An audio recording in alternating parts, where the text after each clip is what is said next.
Entering system. Kingdom End. Welcome! I'll keep this review as spoiler-free as possible, so you can make the important discoveries by yourself. With that said, let's dive right in. The aquatic Boron finally joined the fight against the Xenon, which means all the original X-Universe factions are now present. X4 now totals at over 100 sectors if you own all the DLCs. Kingdom End includes 11 new ones, 9 of them inhabited by the Boron. Some of them look quite different from what we've seen to this point and add more variety to the game. Egosoft had to update the game engine to make the Boron's aesthetics work. Parallax occlusion mapping and reflection probes were needed to generate this specific look, and it absolutely was worth it. There's an ultra setting for shadows now, and the lighting engine has been improved generally. These enhancements make the game look a lot better overall. Along with the Boron as a playable faction comes a new storyline, of course. Strange activity gets reported from a formerly inactive gate. You're invited to accompany a joint expedition to find out what lies beyond. Which, of course, are the Boron, or rather, some Boron. But that's all of the story I'll disclose in this video. It's an interesting tale about exploration, diplomacy and discoveries you best experience by yourself.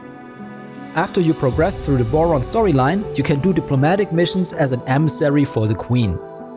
There also is an updated and better integrated way to get the player HQ now, which mostly replaces the old options.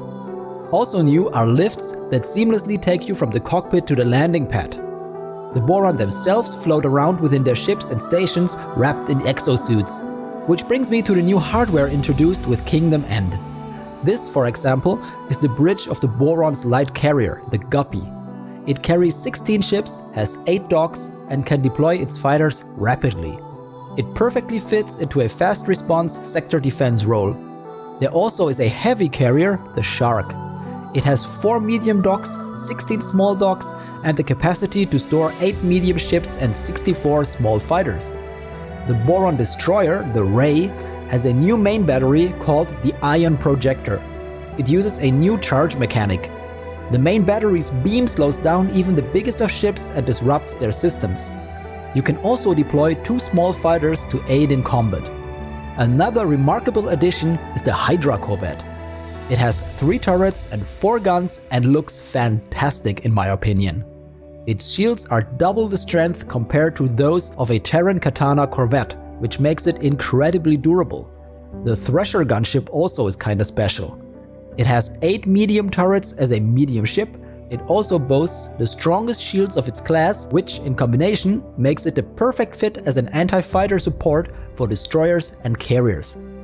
Otherwise, you'll find a new heavy fighter, the Barracuda, and equivalents to other ships of every faction like miners, gunboats and transporters.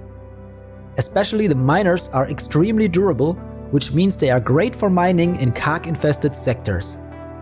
Boron ships in general have strong shields and are defensively oriented, which for example makes the heavy Barracuda fighter an excellent ship to take down capital vessels if you arm it with a torpedo launcher. Good buzzword, weapons. Ships need weapons, and the Boron arsenal introduces disrupting weaponry, which slows down your targets with every hit. Bigger guns even make capital ships move at a snail's pace. This makes room for new loadouts, which might make some weapons firing slower moving projectiles more viable. The Ion Net Launcher turret, for example, does area damage, disrupts thrusters and disables the travel drive for some time.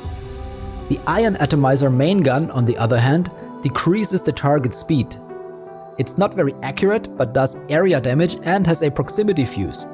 Most other Boron weapons are a mix of these features, with the exception of phase guns and turrets. They are more like a traditional pulse weapon, but do additional damage when the shields are down.